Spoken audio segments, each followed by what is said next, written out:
ಮೂಡ ವಿಷಯಕ್ಕೆ ಸಂಬಂಧಪಟ್ಟಂತೆ ತನಿಖೆಗೆ ಅನುಮತಿ ಕೊಟ್ಟಿರುವುದನ್ನು ಪ್ರಶ್ನಿಸಿ ಮುಖ್ಯಮಂತ್ರಿ ಸಿದ್ದರಾಮಯ್ಯನವರು ಸಲ್ಲಿಸಿದ್ದ ರಿಟ್ ಅರ್ಜಿಯ ಮೇಲಿನ ಹೈಕೋರ್ಟ್ ತೀರ್ಪು ಬರುವುದಕ್ಕೆ ಬಾಕಿ ಇದೆ.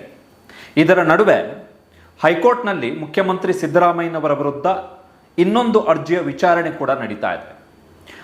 ಮೈಸೂರು ಜಿಲ್ಲೆಯ ವರುಣಾ ವಿಧಾನಸಭಾ ಕ್ಷೇತ್ರದಿಂದ ಶಾಸಕರಾಗಿ ಸಿದ್ದರಾಮಯ್ಯ ಅವರು ಆಯ್ಕೆ ಆಗಿರುವುದನ್ನು ಅಸಿಂಧುಗೊಳಿಸಬೇಕು, ರದ್ದುಗೊಳಿಸಬೇಕು ಮತ್ತು ಕರ್ನಾಟಕ ವಿಧಾನಸಭಾ ಚುನಾವಣೆ, ಕಳೆದ ವರ್ಷ ನಡೆದಂತಹ ವಿಧಾನಸಭಾ ಚುನಾವಣೆಯನ್ನು ರದ್ದುಗೊಳಿಸಬೇಕು, ಅಸಿಂಧುಗೊಳಿಸಬೇಕು ಅಂತೇಳಿ ಕೋರಿ ವರುಣ ವಿಧಾನಸಭಾ ಕ್ಷೇತ್ರದ ಮತದಾರ ಕರ್ನಾಟಕ ಹೈಕೋರ್ಟ್ಗೆ ಅರ್ಜಿಯನ್ನು ಸಲ್ಲಿಸಿದ್ದಾರೆ.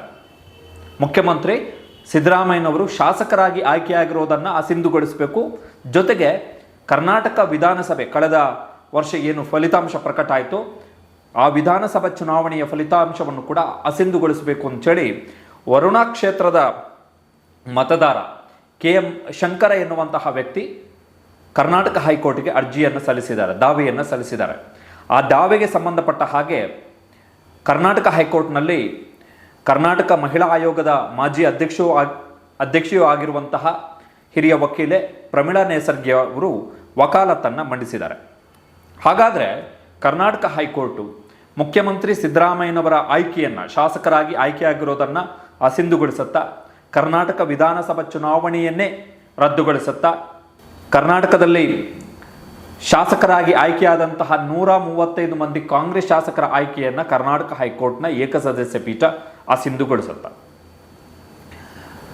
ಹೈಕೋರ್ಟ್ನಲ್ಲಿ ಪ್ರಮೀಳಾ ನೇಸರ್ಗಿಯವರ ಮೂಲಕ ವರುಣ ಕ್ಷೇತ್ರದ KM ಶಂಕರ್ ಅವರು ಮಾಡಿರುವಂತಹ ವಕಾಲತ್ತು ಏನು ಅಂತ ಹೇಳಿದ್ರೆ, ಕಾಂಗ್ರೆಸ್ ತನ್ನ ಪ್ರಣಾಳಿಕೆಯಲ್ಲಿ 5 ಗ್ಯಾರಂಟಿ ಯೋಜನೆಗಳನ್ನು ಘೋಷಿಸುವ ಮೂಲಕ ಚುನಾವಣಾ ಅಕ್ರಮವನ್ನು ಎಸಗಿದೆ.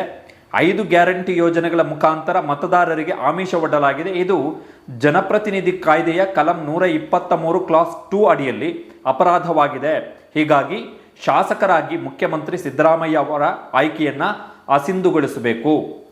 ವರುಣ ವಿಧಾನಸಭಾ ಕ್ಷೇತ್ರ ಮತ್ತು ಇಡೀ ರಾಜ್ಯದಲ್ಲಿ ಆಯೋಜಿಸಲಾಗಿದ್ದ ಸಮಾವೇಶಗಳಲ್ಲಿ ಸಿದ್ದರಾಮಯ್ಯ ಅವರು ಪ್ರಚಾರ ಮಾಡಿದ್ದಾಗಿ ಒಪ್ಪಿಕೊಂಡಿದ್ದಾರೆ.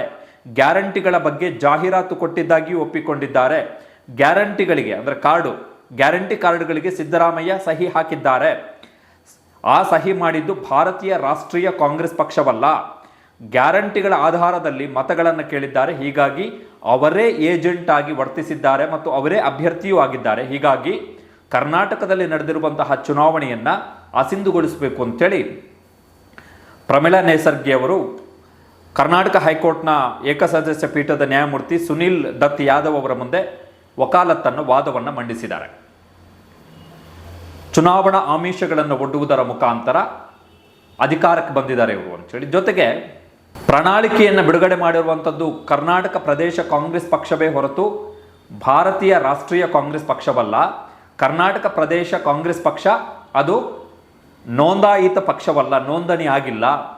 ಗ್ಯಾರಂಟಿ ಯೋಜನೆಗಳಿಂದ ರಾಜ್ಯ ದಿವಾಳಿ ಆಗ್ತಾ ಇದೆ, ಭವಿಷ್ಯದಲ್ಲಿ ತೊಂದರೆ ಆಗುತ್ತೆ, ಆರ್ಥಿಕ ಸಮಸ್ಯೆ ಉಂಟಾಗುತ್ತೆ. ಫ್ರೀ ಬಸ್ಸನ್ನು ಮಹಿಳೆಯರಿಗೆ ಮಾತ್ರ ಕೊಟ್ಟಿದ್ದಾರೆ, ಪುರುಷರಿಗೂ ಕೊಡಬೇಕಿತ್ತು. ಈ ಮುಖಾಂತರ ಪುರುಷರ ಮೂಲಭೂತ ಹಕ್ಕನ್ನು ಕಿತ್ಕೊಳ್ಳಲಾಗಿದೆ. ಇಲ್ಲಿ ಸಮಾನವಾಗಿ ಕಾಣಬೇಕಿತ್ತು, ಮಹಿಳೆಯರ ಜೊತೆಗೆ ಪುರುಷರನ್ನು ಕೂಡ ಸಮಾನವಾಗಿ ಕಾಣಬೇಕಿತ್ತು. ಗ್ಯಾರಂಟಿ ಯೋಜನೆಗಳ ಫ್ರೀ ಬೀಸ್ ಮುಖಾಂತರ, ಉಚಿತ ಯೋಜನೆಗಳ ಮುಖಾಂತರ ಮತದಾರರಿಗೆ ಆಮಿಷವನ್ನು ಒಡ್ಡಲಾಗಿದೆ. ಹೀಗಾಗಿ ಇದು ಚುನಾವಣಾ ಅಕ್ರಮ ಎನ್ನುವಂಥದ್ದು ವರುಣ ಕ್ಷೇತ್ರದ ಶಂಕರ ಎನ್ನುವಂಥವರು ಸಲ್ಲಿಸಿದ್ದ ಅರ್ಜಿಯ ಆಧಾರದಲ್ಲಿ ವಕೀಲೆ ಪ್ರಮೀಳಾ ನೇಸರ್ಗಿ ಅವರು ಕರ್ನಾಟಕ ಹೈಕೋರ್ಟ್ನಲ್ಲಿ ಮಾಡಿರುವಂತಹ ವಾದ. ಕರ್ನಾಟಕ ಹೈಕೋರ್ಟ್ ಇವರ ವಾದವನ್ನು ಆಲಿಸುವಂತಹ ಸಂದರ್ಭದಲ್ಲಿ ಒಂದು ಅಂಶವನ್ನು ಹೇಳಿದೆ. ಇದು ಆಸಕ್ತಿದಾಯಕವಾದಂತಹ ವಾದ, ನಾನು ಮುಕ್ತ ಮನಸ್ಸಿನಿಂದ ಆಲಿಸುತ್ತಿದ್ದೇನೆ, ನಾವು ಇದನ್ನು ಪರಿಶೀಲಿಸೋಣ ಅಂತ ಹೇಳಿ ನ್ಯಾಯಮೂರ್ತಿ ಸುನಿಲ್ ದತ್ ಯಾದವ್ ಅವರು ದಸರಾ ರಜೆ ಮುಗಿದ ಬಳಿಕ ಈ ಅರ್ಜಿಯನ್ನು ಮತ್ತೆ ವಿಚಾರಣೆಗೆ ಕೈಗೆತ್ತಿಕೊಳ್ಳುವುದಾಗಿ ಹೇಳಿದ್ದಾರೆ. ಹಾಗಾದರೆ ಮುಖ್ಯಮಂತ್ರಿ ಸಿದ್ದರಾಮಯ್ಯನವರ ಆಯ್ಕೆಯನ್ನು, ಶಾಸಕರಾಗಿ ಆಗಿರುವಂಥ ಆಯ್ಕೆಯನ್ನು ಅಸಿಂಧುಗೊಳಿಸುತ್ತಾ ಅಥವಾ ಕರ್ನಾಟಕ ವಿಧಾನಸಭಾ ಚುನಾವಣೆಯ ಫಲಿತಾಂಶವನ್ನು ರದ್ದುಗೊಳಿಸುತ್ತಾ 135 ಮಂದಿ ಕಾಂಗ್ರೆಸ್ ಶಾಸಕರ ಆಯ್ಕೆಯನ್ನು ಕೂಡ ಅಸಿಂಧುಗೊಳಿಸಿದೆ. ಕಾರಣ ಏನು ಅಂತ ಹೇಳಿದ್ರೆ 135 ಮಂದಿ ಕಾಂಗ್ರೆಸ್ ಶಾಸಕರು ಆಯ್ಕೆಯಾಗಿರುವಂಥದ್ದು ಕಾಂಗ್ರೆಸ್ ಕೊಟ್ಟಿರುವಂತಹ ಗ್ಯಾರಂಟಿ ಭರವಸೆಗಳ ಆಧಾರದಲ್ಲಿ. ಸೊ ಇದು ಒಂದು ಪ್ರಕರಣ. ಬಟ್ ಇಲ್ಲಿ ನಾವು ಇನ್ನೊಂದು 2 ಕೇಸನ್ನು ಉಲ್ಲೇಖ ಮಾಡಲೇಬೇಕು. 2023 ಅಂದರೆ ಕಳೆದ ವರ್ಷ ನಡೆದಂತಹ ವಿಧಾನಸಭಾ ಚುನಾವಣೆಯಲ್ಲಿ ಬೆಂಗಳೂರು ನಗರದ ಚಾಮರಾಜಪೇಟೆ ವಿಧಾನಸಭಾ ಕ್ಷೇತ್ರದಿಂದ ಈಗ ವಸತಿ ಸಚಿವರಾಗಿರುವಂತಹ ಜಮೀರ್ ಅಹ್ಮದ್ ಖಾನ್ ಅವರು ಆಯ್ಕೆ ಆಗ್ತಾರೆ. ಜಮೀರ್ ಅಹ್ಮದ್ ಖಾನ್ ಅವರ ಆಯ್ಕೆಯನ್ನು ಪ್ರಶ್ನಿಸಿ ಚಾಮರಾಜಪೇಟೆಯ 26 ವರ್ಷದ ಶಶಾಂಕ ಜೆ ಶ್ರೀಧರ ಎನ್ನುವಂತಹ ವ್ಯಕ್ತಿ ಕರ್ನಾಟಕ ಹೈಕೋರ್ಟ್ನಲ್ಲಿ ದಾವೆಯನ್ನು ಸಲ್ಲಿಸ್ತಾರೆ. ಸೇಮ್ ಆರ್ಗ್ಯುಮೆಂಟ್, ಗ್ಯಾರಂಟಿ ಯೋಜನೆಗಳ ಮುಖಾಂತರ ಇವರು ಆಯ್ಕೆ ಆಗಿದ್ದಾರೆ, ಫ್ರೀಬೀಸ್ ಮುಖಾಂತರ ಆಯ್ಕೆ ಆಗಿದ್ದಾರೆ, ಈ ಮುಖಾಂತರ ಆಮಿಷವನ್ನು ಒಡ್ಡಿದ್ದಾರೆ. ಇದು ಜನಪ್ರತಿನಿಧಿ ಕಾಯ್ದೆಯ 123ನೇ ಕಲಂನ ಉಪಕಲಂ 2ರ ಅಡಿಯಲ್ಲಿ ಇದು ಚುನಾವಣಾ ಅಕ್ರಮ ಎನ್ನುವಂಥದ್ದು ಇವರ ಆರ್ಗ್ಯುಮೆಂಟ್. ಬಟ್ ಚಾಮರಾಜಪೇಟೆಯ ಈ ಶಶಾಂಕ ಜೆ ಶ್ರೀಧರ ಸಲ್ಲಿಸಿದ್ದಂತಹ ಅರ್ಜಿಯನ್ನು ಕರ್ನಾಟಕ ಹೈಕೋರ್ಟು ಇದೇ ವರ್ಷದ ಮಾರ್ಚ್ನಲ್ಲಿ ವಜಾಗೊಳಿಸುತ್ತೆ.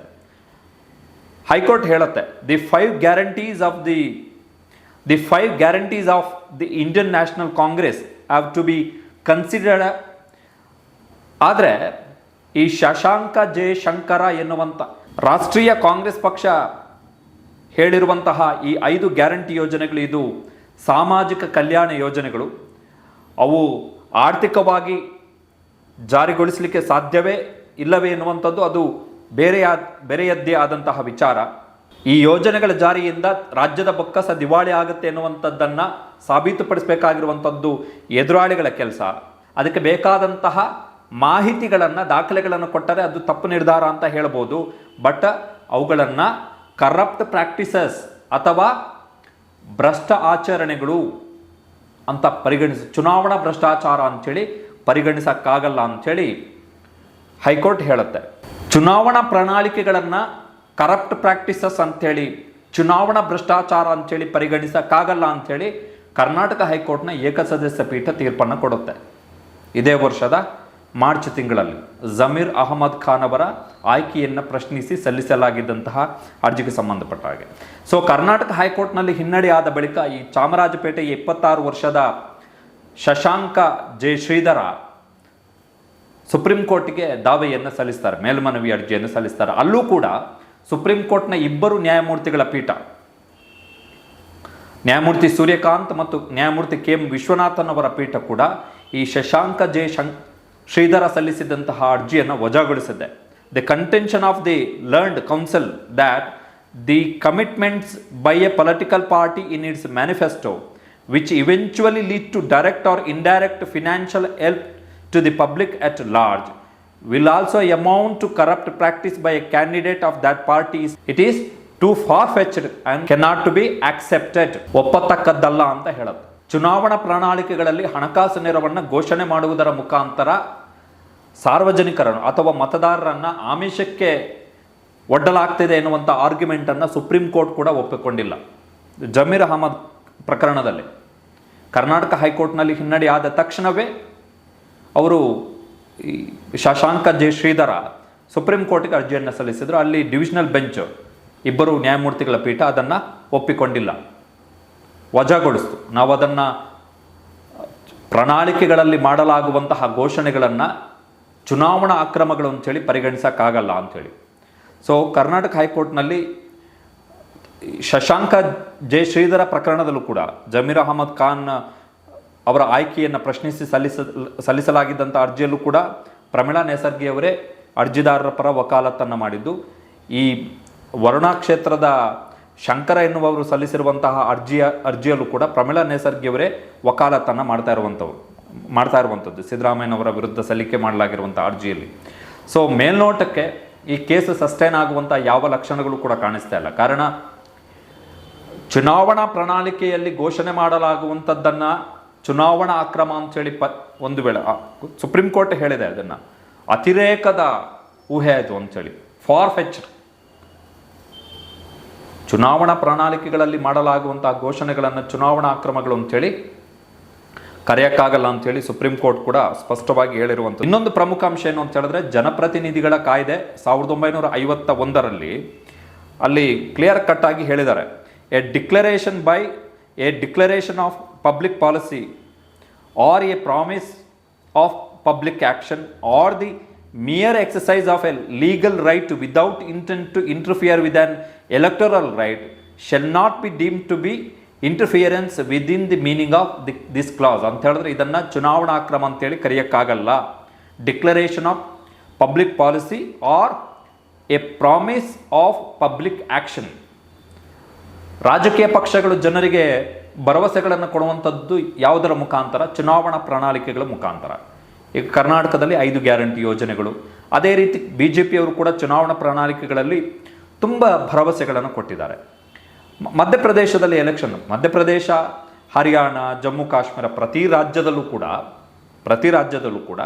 ಪ್ರತಿ ಚುನಾವಣೆಯ ಸಂದರ್ಭದಲ್ಲೂ ಕೂಡ ಪ್ರತಿಯೊಂದು ರಾಜಕೀಯ ಪಕ್ಷವೂ ಕೂಡ ತನ್ನದೇ ಚುನಾವಣಾ ಪ್ರಣಾಳಿಕೆಗಳ ಮುಖಾಂತರ ಮತದಾರ ವರ್ಗವನ್ನು, ದೊಡ್ಡ ಮತದಾರ ವರ್ಗವನ್ನು ಓಲೈಸಿಕೊಳ್ಳಲಿಕ್ಕೆ, ಅವರ ವಿಶ್ವಾಸವನ್ನು ಗಳಿಸಿಕೊಳ್ಳಲಿಕ್ಕೆ ತನ್ನ ಪ್ರಣಾಳಿಕೆಯಲ್ಲಿ ಘೋಷಣೆಯನ್ನು ಮಾಡುತ್ತೆ. ಜನಕ್ಕೆ ಅದು ಆಧಾರ. ಚುನಾವಣಾ ಪ್ರಣಾಳಿಕೆ ಸರ್ಕಾರವನ್ನು ಪ್ರಶ್ನೆ ಮಾಡಲಿಕ್ಕೆ ಅಥವಾ ಪಕ್ಷವನ್ನು ಪ್ರಶ್ನೆ ಮಾಡಲಿಕ್ಕೆ ಅವರು ಅಧಿಕಾರಕ್ಕೆ ಬಂದ ಬಳಿಕ. ಸೊ ಸಿದ್ದರಾಮಯ್ಯನವರ ವಿರುದ್ಧ ಈ ಸಲ್ಲಿಕೆಯಾಗಿರುವಂಥ ಈ ಅರ್ಜಿ ಏನಿದೆ, ಅವರ ಆಯ್ಕೆಯನ್ನು ಅಸಿಂಧುಗೊಳಿಸಬೇಕು, ಅಸೆಂಬ್ಲಿ ಎಲೆಕ್ಷನ್ನನ್ನೇ ಅಸಿಂಧು ಅಂಥೇಳಿ ತೀರ್ಮಾನ ಮಾಡಬೇಕು, ಚುನಾವಣಾ ಅಕ್ರಮ ಎಸಗಿದ್ದಾರೆ ಸಿದ್ದರಾಮಯ್ಯನವರು ಗ್ಯಾರಂಟಿ ಯೋಜನೆಗಳ ಮುಖಾಂತರ, ಮಹಿಳೆಯರಿಗೆ ಮಾತ್ರ ಫ್ರೀ ಬಸ್ನಲ್ಲಿ ಓಡಾಟಕ್ಕೆ ಅವಕಾಶವನ್ನು ಮಾಡಿಕೊಡಲಾಗಿದೆ, ಪುರುಷರಿಗೆ ಅವಕಾಶವನ್ನು ಕೊಟ್ಟಿಲ್ಲ, ಗ್ಯಾರಂಟಿ ಯೋಜನೆಗಳಿಂದ ರಾಜ್ಯದ ಬೊಕ್ಕಸ ದಿವಾಳಿ ಆಗ್ತಾ ಇದೆ, ಅಪಾಯ ಇದೆ, ಉಳಿದ ದೇಶಗಳ ರೀತಿಯಲ್ಲೂ ಅಪಾಯ ಇದೆ ಎನ್ನುವಂಥ ಆರ್ಗ್ಯುಮೆಂಟ್ ಏನಿದೆ, ಅದು ಬಹುಶಃ ಇದೇ ವರ್ಷ ಬಂದಿರುವಂತಹ 2 ಪ್ರಮುಖ ಜಡ್ಜ್ಮೆಂಟ್, ಒಂದು ಜಮೀರ್ ಅಹಮದ್ ಖಾನ್ ಪ್ರಕರಣದಲ್ಲಿ ಕರ್ನಾಟಕ ಹೈಕೋರ್ಟ್ನ ಏಕಸದಸ್ಯ ಪೀಠ ಕೊಟ್ಟಿರುವಂಥ ಜಡ್ಜ್ಮೆಂಟು, ಮತ್ತು ಆ ಏಕಸದಸ್ಯ ಪೀಠದ ತೀರ್ಪನ್ನು ಪ್ರಶ್ನಿಸಿ ಕರ್ನಾಟಕ ಸುಪ್ರೀಂ ಕೋರ್ಟ್ಗೆ ಸಲ್ಲಿಕೆ ಮಾಡಲಾಗಿದ್ದಂತಹ ಮೇಲ್ಮನವಿಯಲ್ಲಿ. ಸೊ ಈ ಎರಡನ್ನು ಪರಿಗಣಿಸಿದ್ರೆ ಶಂಕರ ಸಲ್ಲಿಸಿರುವಂಥ ಅರ್ಜಿ, ವರುಣ ಕ್ಷೇತ್ರದ ಮತದಾರ ಶಂಕರ ಸಲ್ಲಿಸಿರುವಂಥ ಅರ್ಜಿ ಸಸ್ಟೇನ್ ಆಗುವಂಥದ್ದು ಕಷ್ಟ ಕರ್ನಾಟಕ ಹೈಕೋರ್ಟ್ನಲ್ಲಿ.